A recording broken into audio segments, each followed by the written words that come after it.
Hello students, आपण chapter दुसरा ए C circuit बघत आहोत.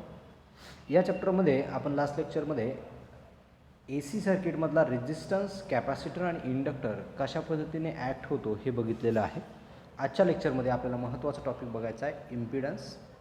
आपण इम्पिडन्स हा टॉपिक शॉर्टमध्ये बघितला होता पेपर 1मध्ये जो पहिला चॅप्टर आहे त्याच्यामध्ये, पण तरी पण आपण डिटेलमध्ये या लेक्चरमध्ये बघणार आहोत. तर सगळ्यात अगोदर इम्पिडन्स म्हणजे काय, तर इम्पिडन्स म्हणजे काय तर सर्किटमध्ये जे काही टोटल अपोजिशन असेल, टोटल अपोजिशन त्याला इम्पिडन्स असं म्हणतात. जसं की रेजिस्टर काय करतो, अपोजिशन टू द करंट, बरोबर. म्हणजे करंटला काय करतो, तो अपोज करतो, त्याला आपण काय म्हणतो, रेजिस्टर असं म्हणतो. मग फक्त रेजिस्टरच हा एकच कंपोनंट आहे का जो अपोज करतो करंटला, तर नाही. तर सर्किटमध्ये खूप सारे कंपोनंट्स आहेत. इव्हन तुमची एखादी कॉपरची वायर जरी घेतली तुम्ही, कॉपरची वायरमधून तुम्ही करंट फ्लो करता, ठीक आहे, त्या कॉपरच्या वायर, तीच कॉपरची वायरसुद्धा म्हणजे तो जो काही कंडक्टर आहे स्वतः, तो सुद्धा काही प्रमाणात काय करत असतो, अपोजिशन करत असतो.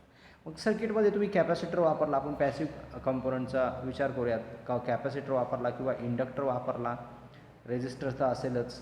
मग असे जर कंपोनंट्स असतील तर ह्या सर्किटमध्ये फक्त रेजिस्टर हा एकच कंपोनंट आहे की जो करंटला अपोजिशन करतो, तर नाही. तुमचा कॅपॅसिटर असणार आहे तो सुद्धा काय करतो आहे, तुमच्या हे जे काही करंट आहे त्या करंटला अपोजिशन करतो आहे. त्यानंतर तुमचा इंडक्टर आहे, त्या इंडक्टरसुद्धा तुमच्या सर्किटला किंवा तुमच्या जो काही करंट असेल सप्लायमधला त्या करंटला अपोजिशन करतो. लास्ट लेक्चरमध्ये आपण बघितलं होतं की जो काही कॅपॅसिटरने जे अपोजिशन केलं आहे त्याला आपण म्हणतो एक्सी. एक्सी म्हणजे काय, कॅपॅसिटिव्ह रिॲक्टन्स. आणि जर इंडक्टरने जर अपोजिशन केलं तर काय म्हणतो, इंडक्टिव्ह रिॲक्टन्स. आपल्याला हे दोन शब्द लक्षात ठेवायचे, इंडक्टिव्ह आणि कॅपॅसिटिव्ह रिॲक्टन्स. दोघं पण कसे आहेत, रिॲक्टिव्ह कंपोनंट्स आहेत. ठीक आहे, हे काय आहेत, रिॲक्टिव्ह. ठीक आहे, रिॲक्टन्स. याला जे अपोजिशन म्हणतो आपण एक्सी आणि एक्सेल म्हणजे काय, कॅपॅसिटिव्ह रिॲक्टन्स आणि इंडक्टिव्ह रिॲक्टन्स. आणि अजून एक कोणता आहे तर सर्किटमध्ये जर आर असेल, आपण पॅसिव्ह सर्किटचं बोलतो आहे. पॅसिव्ह सर्किट म्हणजे काय तर त्याच्यामध्ये आर एल सी म्हणजे रेजिस्टर, कॅपॅसिटर, इंडक्टर असतील, बरोबर. मग रेजिस्टरने अपोजिशन केलेला आपण त्याला काय म्हणतो, रेजिस्टन्स. ठीक आहे, इंडक्टर आणि कॅपॅसिटरने जर अपोजिशन केलं तर आपण म्हणतो रिॲक्टन्स. ही बेसिक गोष्ट लक्षात ठेवा. रेजिस्टरने अपोजिशन केलं तर रेजिस्टन्स, इंडक्टरने आणि कॅपॅसिटरने अपोजिशन केलं तर रिॲक्टन्स. पर्टिक्युलर कॅपॅसिटरने जर अपोजिशन केलं तर कॅपॅसिटिव्ह रिॲक्टन्स आणि पर्टिक्युलर इंडक्टरने जर अपोजिशन केलं तर त्याला म्हणायचं इंडक्टिव्ह रिॲक्टन्स. ठीक आहे, आता आपण बघितलं तर इम्पिडन्स म्हणजे काय, तर हे जे काही सर्किट आहे या सर्किटमधलं टोटल इफेक्टिव्ह अपोजिशन हे समजून घ्या. म्हणजेच काय, समजा एखादं सर्किट असेल की त्या सर्किटमध्ये रेजिस्टर आहे, त्यानंतर कॅपॅसिटर आहे आणि इंडक्टर आहे.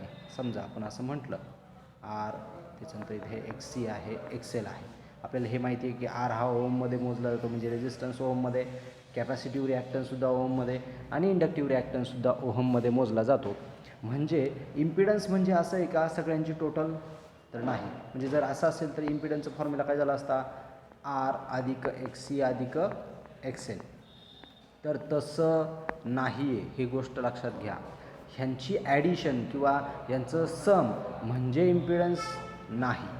तर ही बेसिक गोष्ट लक्षात घ्या, यांची ॲडिशन होत नाही. तर त्याला आपण म्हणूया तर टोटल इफेक्टिव्ह अपोजिशन.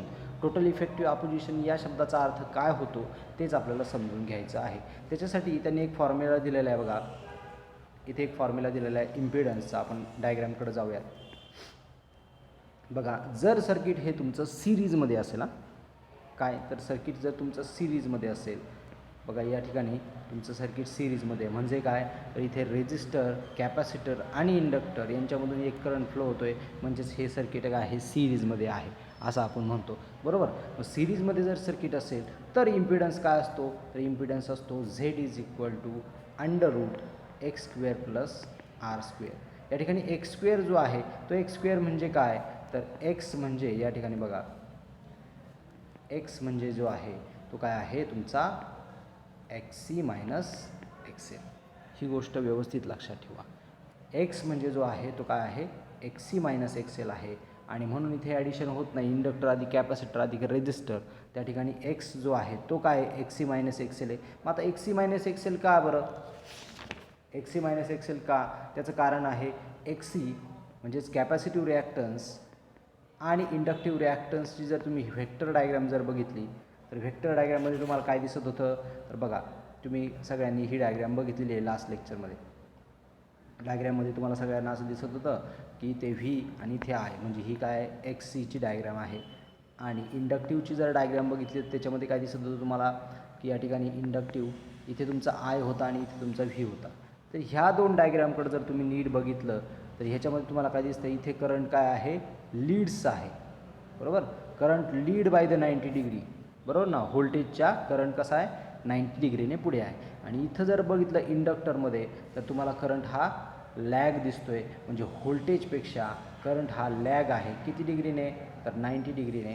आणि ह्या फेज शिफ्टनुसार आपल्याला असं समजतं की एक्स सी आणि एक्सेल एकमेकांच्या कसे आहेत, अपोजिट आहेत, अपोजिट इन फेज आहे, आउट ऑफ फेज आहेत. असं जर आपण म्हटलं तर मग इथे म्हणजे त्या रूलनुसार आपल्याला इथे असा फॉर्म्युला मिळतो X C minus X L. म्हणजे एक प्लस असेल तर एक मायनस असेल, त्याला आपण म्हणतो आउट ऑफ फेज.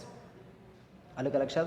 आणि म्हणून या ठिकाणी आपण जर एक्स घेणार आहे म्हणजेच काय रिॲक्टिव्ह कंपोनंटची जी काय ॲडिशन घेणार आहे ती अशा पद्धतीने आपण घेतो X C minus X L. समजले सगळ्यांना. एक्स जो आहे तो एक्स कसा, एक्स म्हणजे काय, तर इथं तुम्ही म्हटलं असतं एक्स सी अधिक एक्स एल, पण इथे ॲडिशन होत नाही. याचं कारण का, याचं कारण का, कारण हे दोघे पण एक्स सी आणि एक्स एल यांच्यामध्ये जर त्यांची व्हेक्टर डायग्राम बघितली तर त्याच्यात असं आपल्याला समजतं की करंट हा 90 डिग्रीने पुढे आणि इंडक्टरमध्ये करंट हा 90 डिग्रीने मागे आहे व्होल्टेजच्या. म्हणजेच ते एकमेकांबरोबर 180 डिग्री आउट ऑफ फेज आहेत. आणि म्हणून या ठिकाणी तुमचा X C minus X L हा फॉर्म्युला एक्सचा आहे. समजलं आहे सगळ्यांना. जर सर्किट सिरीजमध्ये असेल तर तुम्हाला हा फॉर्म्युला लक्षात ठेवायचा आहे, x square minus r square in under root. Under रूटला विसरायचं नाही. समजलं आहे. आपल्याला एक एक फॉर्म्युला समजून घ्यायचा आहे. आणि जर तुमचं सर्किट हे पॅरलल असेल तर काय करायला लागेल आपल्याला, तर त्या ठिकाणी आपल्याला करंट कॅल्क्युलेट करावा लागतो. आणि म्हणून according to the current formula दिलेला आहे.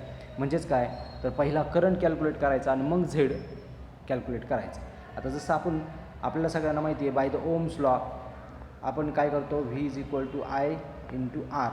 यापैकी आपल्याला दोन व्हॅल्यू जर माहीत असतील म्हणजे आता आपल्याला आर म्हणजे काय, अपोजिशन आहे, राईट, अपोजिशन आहे. म्हणजे मी इथे झेड घेऊ शकतो. बरोबर, आयच्या नंतर झेड घेऊ शकतो. म्हणजे झेडचा फॉर्म्युला काय होईल, व्ही अपॉन आय. बरोबर. मग या ठिकाणी तुम्हाला जो झेड कॅल्क्युलेट करायचा आहे तो in terms of I calculate करायचं. म्हणजे पहिला आय कॅल्क्युलेट करायचं आहे, व्होल्टेज तर तुम्हाला माहीत असणार आहे. आय कॅल्क्युलेट केल्यानंतर Z is equal to 1 upon V upon I हा फॉर्म्युला वापरला की तुम्हाला ॲन्सर मिळून जाईल. समजलं नसेल तर पुन्हा एकदा समजून सांगतो बघा थोडक्यामध्ये. सगळ्यात अगोदर आपल्याला काय करायचं, सर्किटमध्ये बघा, सर्किटमध्ये समजा जर आता हे पॅरलल आहे, तुमचा आर एक्स सी आणि एक्स एल हे कसे आहेत, एकमेकांबरोबर पॅरलल आहेत. पॅरललमधलं काय सेम असतं, व्होल्टेज सेम असतं. म्हणजे रेजिस्टर जो काय असेल आर त्याच्यानंतर एक्स सी आणि एक्स एल यांच्या अकॉर्डिंगली व्होल्टेज कसं असणार आहे, सेम असणार आहे. आणि जर व्होल्टेज सेम असेल तर करंट आपल्याला या ठिकाणी कॅल्क्युलेट करता येईल. कारण इथे समजा जर जे काय व्होल्टेज असेल म्हणजे इथे फॉर्म्युला येईल I R is equal to, काय फॉर्म्युला येईल, I R is equal to V by R. तुम्हाला काय मिळून जाईल, आय आर मिळून जाईल. त्याच्यानंतर जर तुम्हाला आय सी काढायचं असेल तर आय सी कसं काढणार, तर व्ही अपॉन एक्स सी. त्याच्यानंतर इंडक्टिव्ह करंट काढायचं असेल आय एल तर कसं काढणार तुम्ही, व्ही अपॉन एक्स एल. तुम्हाला काय मिळेल, पर्टिक्युलर तीनही करंट्स मिळतील. आणि तीन करंट मिळाल्यानंतर तुम्हाला आय तो भेटेलच की नाही. आय म्हणजे मेन करंट, तिघांची ॲडिशन आहे. बघा या ठिकाणी काय झालं, डिस्ट्रीब्यूट झाला, इकडे एक गेला, इकडे एक गेला, इकडे एक गेला. मग तीन करंट काय झाले त्या ठिकाणाहून डिस्ट्रीब्यूट झालेले आहेत. त्याच्यामुळं तुम्ही काय म्हणू शकता, टोटल करंट म्हणजे काय आहे, आय. पण या ठिकाणापर्यंत इथं जर आला तर तुम्ही इथे पण तुमचा आय एक्स जो असेल, आय एक्स म्हणजे काय, तर बघा इथे हा असणार तुमचा आय एक्स. बरोबर ना. आय एक्स समजा इकडे आय आर आणि आय एक्स असे दोन करंट या पॉईंटमधून डिस्ट्रीब्यूट झाले. इकडे गेला आय एक्स, इकडे गेला आय आर. आय एक्स परत डिस्ट्रीब्यूट होतं इकडं आय एल आणि आय सीमध्ये, कॅपॅसिटिव्ह आणि इंडक्टिव्ह करंटमध्ये डिस्ट्रीब्यूट होतो आहे. मग हा आय एक्स कसा कॅल्क्युलेट करणार तुम्ही, तर आय एक्ससाठी मगाशी जसं आपण फंडा वापरला होता की बाबा हा जो फॉर्म्युला वापरला होता बघा, म्हणजे ॲडिशन टोटल अपोजिशनची, त्याच्यामध्ये आउट ऑफ फेज होतं. त्याचप्रमाणे इथेसुद्धा तसंच केलं जातं. जो तुमचा IX आहे तो IX करंट कसा असणार आहे, तर इथे थोडासा वेगळा असणार आहे. कसा असणार आहे, तर या ठिकाणी इंडक्टिव्ह करंट, त्याला आपण IL म्हणूयात, मायनस तुमचा काय असणार आहे, IC असणार आहे. ही बेसिक गोष्ट लक्षात ठेवा. IX इज इक्वल टू, हे फॉर्म्युला तुम्हाला लक्षात ठेवायचे. ठीक आहे, IX is equal to IL minus IC. इकडं काय होतं रे, इन टर्म्स ऑफ अपोजिशन होतं. अपोजिशनमध्ये XC मायनस XL आहे. ठीक आहे, आणि इकडं करंट आहे, तर करंटमध्ये तुम्हाला काय लक्षात ठेवायचं आहे, IL मायनस IC. ठीक आहे, मग तुम्हाला IX भेटला आणि मग तुम्ही कॅल्क्युलेट करू शकता द टोटल इफेक्टिव्ह करंट, त्यालाच म्हटलं जातं IT is equal to under root. हा टोटल इफेक्टिव्ह करंट काढायचं सगळ्यात अगोदर. ठीक आहे, आणि मग टोटल इफेक्टिव्ह अपोजिशन आपल्याला भेटणार बाय द ओम्स लॉ. ही बेसिक गोष्ट लक्षात ठेवा. हे केव्हा, ज्यावेळेस तुमचं सर्किट कसं असेल, पॅरलल असेल त्यावेळेस. जर ते सर्किट पॅरलल असेल तर तुमचा फॉर्म्युला असतो IT is equal to IX square plus IR square. बघा, under root IX square plus IR square, आणि IX जो आहे तो IX काय आहे यामध्ये, हा आहे IL मायनस IC. समजलं आहे सगळ्यांना. आपण एक एक्झाम्पल घेऊन ते समजून घेणार आहे. मग ज्यावेळेस तुम्हाला IT मिळेल, IT मिळाल्यानंतर मग तुम्ही झेड, आपल्याला काय पाहिजे, इम्पिडन्स पाहिजे, कारण आपण इम्पिडन्स टॉपिक बघतोय. मग इम्पिडन्स कसा कॅल्क्युलेट करणार, तर V/IT जर केला तुम्ही तर तुम्हाला काय भेटून जाईल, इम्पिडन्स मिळून जाईल. बरोबर, म्हणजे याच्यामध्ये पॅरलल थोडंसं अवघड आहे सॉल्व करण्यासाठी. बाय द असं जर काही फॉर्म्युला त्याच्यामध्ये काही सांगितलेला नाही आहे या प्रकारचा, बरोबर, डायरेक्टली इम्पिडन्स मिळण्यासाठी. मग आपण काय केलं, तर बाबा पहिला करंट काढला. करंट काढल्याच्यानंतर V/करंट म्हणजे व्होल्टेज बाय करंट जर केलं तर आपल्याला माहिती आहे की टोटल अपोजिशन आपल्याला भेटतं, म्हणजेच काय भेटतं, इम्पिडन्स भेटतं. समजलं आहे सगळ्यांना. पॅरलल आणि सिरीजमध्ये कसे फॉर्म्युले चेंज होत आहेत ते. अजून एक महत्त्वाचा टॉपिक याच्यामध्ये काय सांगतोय, तर बघा, याच्यामध्ये आपल्याला फेज अँगल काढायचा असतो. म्हणजेच काय, तर सर्किटमधला जो काही फेज अँगल आहे तो फेज अँगल जो काढतो आपण, त्याच्यासाठी फॉर्म्युला आहे tan theta is equal to XL upon R, आणि दुसरा जो फॉर्म्युला आहे तो आहे टॅन थिटा. आपण इथे खालच्या बाजूला लिहूयात, tan theta is equal to minus XC upon R. मायनसला विसरायचं नाही, ही बेसिक गोष्ट लक्षात ठेवा. याचा अँगल जो असतो तो मायनसमध्ये असतो. ठीक आहे, याच्यावरून आपण थिटा काढायचा आहे. थिटा म्हणजे काय असतो, angle. Theta is equal to काय येईल, टॅनला काय केलं आपण, इनवर्स केलं या बाजूला आल्यानंतर, बरोबर ना, तिकडे टॅन आहे, इकडे येईल काय आल्यानंतर काय होईल, tan inverse of XL upon R. हा झाला थिटाचा फॉर्म्युला. हा विसरायचा नाही. कोणासाठी, इंडक्टरसाठी. ठीक आहे, इंडक्टरसाठी. आणि इथे जर बघितला थिटा कोणासाठी, कॅपॅसिटरसाठी, तर काय येईल, टॅन इनव्हर्स. बघा या फॉर्म्युल्यामध्ये बघा, टॅनला आपण काय केलं त्या बाजूला नेलं तर काय होईल, टॅन इनव्हर्स होईल, टॅन इनव्हर्स ऑफ XC, पण मायनस XC आहे बघा, मायनस XC अपॉन R. हा झाला कॅपॅसिटिव्हचा जो काही कॅपॅसिटरचा फेज अँगल. हे लक्षात घ्या. ठीक आहे, हे फेज अँगल तुम्हाला व्यवस्थित लक्षात ठेवायचे आहेत, कारण परीक्षेमध्ये हे प्रॉब्लेम्स विचारले जातात. ठीक आहे, तर आपण आता एक प्रॉब्लेम बघूयात. समजा तुम्हाला एक प्रॉब्लेम दिला असेल की बाबा एक सिरीज सर्किट आहे. ही सर्किट कसं दिसतंय तुम्हाला सगळ्यांना, तर सिरीज आहे बरं का. तर सिरीज सर्किट दिलेलं आहे. मग सिरीजमध्ये तुम्हाला 100 व्होल्ट इतकं काय दिलेलं आहे, व्होल्टेज दिलेलं आहे. त्याच्यानंतर XC1 जो दिलेला आहे तो 30 ओहम दिलेला आहे. XC2 जो दिलेला आहे तो किती दिलेला आहे, 60 ओहम इतका दिलेला आहे. आणि XL दिलेला आहे तो किती, 60 ओहम. तसंच R दिलेला आहे 40 ओहम. म्हणजे सगळे ओहममध्ये आहेत. ही बेसिक गोष्ट माहिती आहे तुम्हाला, कारण अपोजिशन आहे. कॅपॅसिटरने केलेलं अपोजिशन 30 ओहम आहे. दुसऱ्या कॅपॅसिटर एक जोडलेलं आहे सर्किटमध्ये, त्याचं अपोजिशन 60 ओहम आहे. जे इंडक्टरने अपोजिशन केलं आहे त्याचं अपोजिशन 60 ओहम आहे, आणि रेजिस्टरने अपोजिशन केलं आहे त्याचं अपोजिशन आहे 40 ओहम. ठीक आहे, आणि व्होल्टेज दिलेलं आहे 100. मग तुम्हाला सांगितलं जातं की बाबा याच्यामध्ये काय करा, फाइंड करा करंट, I फाइंड करा, करंट फाइंड करा, आणि टोटल इम्पिडन्स फाइंड करा, असं सांगितलं आहे. अजून एक सांगितलं आहे बाबा थिटा पण फाइंड करा. ते म्हटलं की बाबा थिटा पण फाइंड करा, म्हणजे काय करा, फेज अँगल पण फाइंड करा. हे लक्षात ठेवा, थिटा फाइंड करायचं आहे, इम्पिडन्स फाइंड करायचं आहे, आणि करंट फाइंड करायचं आहे. सगळ्यात अगोदर तुम्हाला काय मिळेल, सर्किटमधला इम्पिडन्स मिळेल. कारण का सिरीजमधलं सर्किट आहे. सिरीजमधल्या सर्किटसाठी आपण एक फॉर्म्युला लक्षात ठेवला होता, Z is equal to √IX² plus IR². बरोबर, हा फॉर्म्युला लक्षात ठेवला होता. या फॉर्म्युल्याने आपल्याला काय भेटेल, झेड भेटेल. आणि झेड भेटला तर करंट भेटायला काय हरकत आहे का, नाही, कारण व्होल्टेज माहिती आहे, अपोजिशन माहिती आहे, करंट तुम्हाला मिळून जाईल बाय द ओम्स लॉ. ठीक आहे, आपण स्टेप बाय स्टेप काय करूयात, फॉर्म्युला सॉल्व करायला सुरुवात करूयात. सगळ्यात अगोदर इथे तुमचा एक्स काय होईल, एक्स काय होईल बघा. सगळ्यात अगोदर इथे फॉर्म्युला चुकला आहे आपला. इथे काय होतं, x² प्लस R². मगाच्या फॉर्म्युल्यामध्ये बघा, जर तो सिरीजमध्ये असेल तर x² आणि R²चा फॉर्म्युला आपण तो वेगळा वापरला होता. Z is equal to x² plus R² याच्याने आपल्याला काय भेटणार आहे, तर टोटल अपोजिशन भेटणार आहे, इम्पिडन्स भेटणार आहे. मग आता या ठिकाणी x इज इक्वल टू काय होईल रे, सगळ्यात अगोदर x कॅल्क्युलेट करायला लागेल. तर x म्हणजे काय, तर XC मायनस XL. पण या ठिकाणी XC जो आहे तो किती आहेत रे, 2 आहेत. मग 2x जर असतील तर आपण काय म्हणूयात, XC1 अधिक XC2 मायनस XL, राईट. मग XC1ची व्हॅल्यू किती आहे बघा, प्रॉब्लेममध्ये किती आहे, 30, XC2ची आहे 60 आणि इंडक्टरची आहे 60.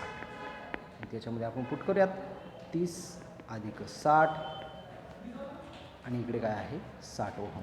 याचं जर उत्तर आलं, एक्स जो आहे त्याचं उत्तर जर आलं तर ते येईल किती, किती किती येईल, 90, 90 वजा 60, 30 ओहम तुम्हाला काय भेटलेलं आहे, तर एक्स भेटलेला आहे. आर तुम्हाला सगळ्यांना माहिती आहे, आर किती आहे रे, तर 40. मग आता ह्या तुम्हाला इथे एक्स मिळाला, किती आला, 30 ओहम. आर मिळाला, किती आला, आर किती आलेला आहे, 40, ऑलरेडी दिलेलाच आहे. आपण इथे आता पुट करूयात. तुमचा Z is equal to √I² plus, sorry I पुन्हा पुन्हा आय आला आपला, आय नाही तर x² प्लस R². √x ची व्हॅल्यू आहे 30² प्लस आरची व्हॅल्यू आहे 40². याचं जर कॅल्क्युलेशन केलं तर याचं आन्सर येतं किती, 900 अधिक इकडे किती आन्सर येतं, 1600. 40चा स्क्वेअर येतो 1600. उत्तर जर काढलं तुम्ही तर √ किती येतं, याची जर ॲडिशन केली तर किती येईल, आय थिंक 2500 येईल. 2500 म्हणजे √2500 म्हणजे किती रे, 50, बरोबर ना. म्हणजे तुमचं उत्तर येईल 50 ओहम. त्याचा √ काढलं तर तुम्हाला झेड किती भेटला, 50 ओहम इतका भेटलेला आहे. आता तुम्हाला झेड भेटला, झेड तुम्हाला भेटल्यानंतर तुम्ही कसं कॅल्क्युलेशन करणार, आय इज इक्वल टू, आता आय तुम्हाला इथं अपोजिशन भेटला आहे सर्किटला. जर आपल्या नेहमीप्रमाणे या सगळ्यां मिळून, याचा मिळून, याचा मिळून, याचा मिळून, यांची काय भेटले, इफेक्टिव्ह रेजिस्टन्स भेटला. तो किती भेटला रे, इथे तुमचं आहे व्होल्टेज, इथे आहे करंट आणि इथे तुम्हाला काय भेटला आहे, झेड. झेड किती भेटला, 50 ओहम. या डायग्रॅमकडे नीट बघा, झेड जर 50 ओहम भेटला तर तुम्ही काय करणार, तुम्हाला व्ही माहिती आहे, झेड माहिती आहे, आय कॅल्क्युलेट करू शकता, करू शकतो बाय दिस फॉर्म्युला. कोणता formula, by Ohm's law, I is equal to V/Z. मग व्ही किती दिलं आहे तुम्हाला, व्ही दिलेला आहे 100 ओहम आणि झेड किती दिलेला आहे, तर आता किती उत्तर आलं आपलं, 50 ओहम. याचं जर कॅल्क्युलेशन केलं तर किती करंट येईल, 2 अँपियर इतका भेटला तुम्हाला करंट. तुम्हाला पहिल्याचं आत्ताशी उत्तर मिळाले, सॉरी दुसऱ्याचा आन्सर भेटला आहे. पहिलाच इम्पिडन्स भेटला 50 ओहम, करंट भेटला 2 अँपियर. आता राहिलं थिटा. थिटा कसं कॅल्क्युलेट करणार तुम्ही सगळेजण बघा, थिटा कसं कॅल्क्युलेट करणार, थिटा या पुढच्या बाजूला कॅल्क्युलेट करूया आपण. Theta is equal to formula काय आहे, कोणासाठी काढायचं आहे सगळ्यात अगोदर, तर जर याच्यासाठी काढायचं असेल आपलं इंडक्टर्स किंवा कॅपॅसिटरसाठी काढायचं असेल तर theta is equal to tan inverse of, काय आहे फॉर्म्युला, -XC/R. मग या ठिकाणी तुम्ही व्हॅल्यूज टाका, टॅन इनव्हर्स ऑफ -30/40. जर व्हॅल्यूज टाकल्यात तर तुम्हाला ॲन्सर मिळून जाईल किती, tan inverse of something, tan inverse of भेटून जाईल 0.75 आहे त्याचा आन्सर येतं आहे. आणि जर त्याचं कॅल्क्युलेशन केलं तर तुम्हाला अँगल भेटेल 36.46 86 डिग्री. याला जर लॉग टेबलमध्ये टाकलं तुम्ही टॅन इनवर्स ऑफ 0.75 तर तुम्हाला ॲन्सर मिळून जाईल 36.86. हा काय आहे त्यांच्यामध्ये फेज अँगल आहे. समजले सगळ्यांना. आता जर इथं इंडक्टिव्ह काढायचं असेल तर काय करणार, XL अपॉन R तो फॉर्म्युला वापरणार आणि लॉग टेबलनुसार टॅन इनवर्सचं जे काही कॅल्क्युलेशन असेल ते तुम्ही कॅल्क्युलेट केलं का तुम्हाला कोणाचा थिटा भेटेल, तर XLचा सुद्धा थिटा भेटेल. आले लक्षात. तर अशा पद्धतीने तुम्ही फेज अँगल कॅल्क्युलेट करू शकता. त्याच्यानंतर इम्पिडन्स जो आहे तो कॅल्क्युलेट करू शकता. इम्पिडन्स कॅल्क्युलेट करताना मात्र हा फॉर्म्युला जो आहे x इज इक्वल टू, हा जो फॉर्म्युल्यामध्ये x आहे तर x is equal to XC minus XL याला घ्यायला विसरायचं नाही. कारण तिथं जर चुकलात XL मायनस XC जर झालं तर तुमचं उत्तर पूर्ण चुकणार आहे. त्यानंतर इथे करंट तुम्ही कॅल्क्युलेट केला by Ohm's law V upon total opposition म्हणजे Z. ठीक आहे. तर अशा पद्धतीने तुम्ही सिरीज सर्किट सॉल्व करू शकता. दुसरं जर एक्झाम्पल बघितलं तर दुसऱ्या एक्झाम्पलमध्ये तुम्हाला काय दिसतं आहे, तर इथे सगळे पॅरलल कॉम्बिनेशन्स तुम्हाला दिसत आहेत. बघा इथे XC पॅरलल आहे विथ XL विथ R. म्हणजे काय, कॅपॅसिटर, इंडक्टर आणि रेजिस्टर हे पॅरलल आहेत एकमेकांच्या. पॅरललमध्ये करंट वेगवेगळा असतो, राईट. मग अशी एक्झाम्पलमध्ये बघितल्यासारखं बघा इथे जर बघितलं तुम्ही तर इथे तुमचं व्होल्टेज आहे, हेच व्होल्टेज तुमच्या XCच्या ॲक्रॉस असणारे, हेच व्होल्टेज तुमच्या XLच्या ॲक्रॉस असणारे, हेच व्होल्टेज तुमच्या Rच्या ॲक्रॉस असणारे. म्हणजे याच्यामध्ये व्होल्टेज जे आहे ते कसं असणार आहे, सेम असणारे सगळ्या कंपोनंट्सबद्दल. म्हणजे Rच्या ॲक्रॉस व्होल्टेज असणारे 100 ओम, इंडक्टरच्या ॲक्रॉस 100 ओम आणि कॅपॅसिटरच्या ॲक्रॉसही 100 ओम. मात्र याच्यातून वाहणारा जो करंट आहे तो वेगळा असणार आहे. म्हणून आता इथे आपल्याला करंट कॅल्क्युलेट करायचं आहे किंवा इम्पिडन्स कॅल्क्युलेट करायचं आहे. या सर्किटमध्ये दिलेल्या सर्किटमध्ये आपल्याला करंट कॅल्क्युलेट करायचं आणि काय करायचं आहे, इम्पिडन्स कॅल्क्युलेट करायचं आहे. किंवा नुसता इम्पिडन्स जरी कॅल्क्युलेट करायचं झालं तर सगळ्यात अगोदर आपल्याला करंट कॅल्क्युलेट करावा लागतो बाय इम्पिडन्सचा जो काही पॅरललमधला फॉर्म्युला आहे तो काय आहे रे, तर IT capital IT is equal to under root IX square plus IX square plus IR square. हा त्याचा आहे फॉर्म्युला, बरोबर. मग हा फॉर्म्युल्यामध्ये जर आपल्याला व्हॅल्यूज करायचे असतील तर आपण इम्पिडन्स जर काढायचं असेल तर सगळ्यात अगोदर IT काढावा लागतो आणि IT जो निघेल त्याला काय करायला लागतं, Z is equal to V upon IT Ohm's लॉनुसार. आपण IT इथे पुट केला तर तुम्हाला काय भेटतं, व्होल्टेज तुम्हाला माहिती आहे, इम्पिडन्स तुम्हाला मिळून जाईल. मग सगळ्यात अगोदर आपल्याला काय करायला लागेल, तर पर्टिक्युलर सगळे करंट काढायला लागतील. मग IX म्हणजे काय, मगाशी सांगितल्याप्रमाणे तर IX मगाशी सांगितलं बघा, IXचा फॉर्म्युला काय आहे, तर IX is equal to IL पहिला घेतला आहे हे लक्षात घ्या, IL मायनस IC. समजलं आहे. म्हणजे सगळ्यात अगोदर तुम्हाला IL कॅल्क्युलेट करायला लागेल, IC कॅल्क्युलेट करायला लागेल, मग तुम्हाला IX मिळेल आणि IR सुद्धा कॅल्क्युलेट करावा लागेल. मग सगळ्यात अगोदर आपण एक स्टेप बाय स्टेप काय करूयात, सगळ्यात अगोदर सगळ्यांचे करंट फाइंड करूयात. म्हणजेच कोणते करंट, तर इथं IC फाइंड करूया, IL फाइंड करूयात आणि IR फाइंड करूयात. ठीक आहे. मग सगळ्यात अगोदर IR फाइंड करूयात. इथलं तुम्हाला व्होल्टेज माहिती आहे, इथलं व्होल्टेज माहिती आहे 100 ओम, इथला रेजिस्टन्स माहिती आहे 25 ओम, म्हणजे अपोजिशन माहिती आहे 25 ओम.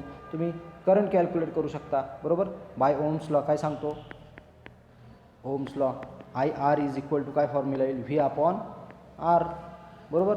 मग करा कॅल्क्युलेशन, काय उत्तर येईल तुमचं, V आहे 100, R आहे 25. उत्तर किती येईल, उत्तर येईल तुमचं 4 ॲम्पियर. 4 ॲम्पियर काय भेटला तुम्हाला, IR भेटला. तसंच तुम्हाला आता IC कॅल्क्युलेट करायचं आहे. IC म्हणजे काय येईल, V अपॉन XC, बरोबर ना. XC म्हणजे काय, तर कॅपॅसिटरने केलेलं अपोजिशन किती आहे, ते 100 ओम इतकं आहे. मग बघा 100 अपॉन 100, उत्तर किती येईल रे, 1 ॲम्पियर. त्याच्यानंतर नेक्स्ट काय आहे, तर नेक्स्ट आहे IL कॅल्क्युलेट करायचं आहे. IL कसं कॅल्क्युलेट करणार, V अपॉन XL. ठीक आहे, V अपॉन XL. V किती आहे 100, सगळ्यांनी माहिती आहे. V बघा डायग्राममध्ये 100 ओहम आहे, बरोबर, 100. आणि XLची व्हॅल्यू किती आहे 25. कॅल्क्युलेशन करा, XLची व्हॅल्यू 25, उत्तर किती येईल 4 ॲम्पियर. तुम्हाला तीनही करंट मिळाले या ठिकाणी.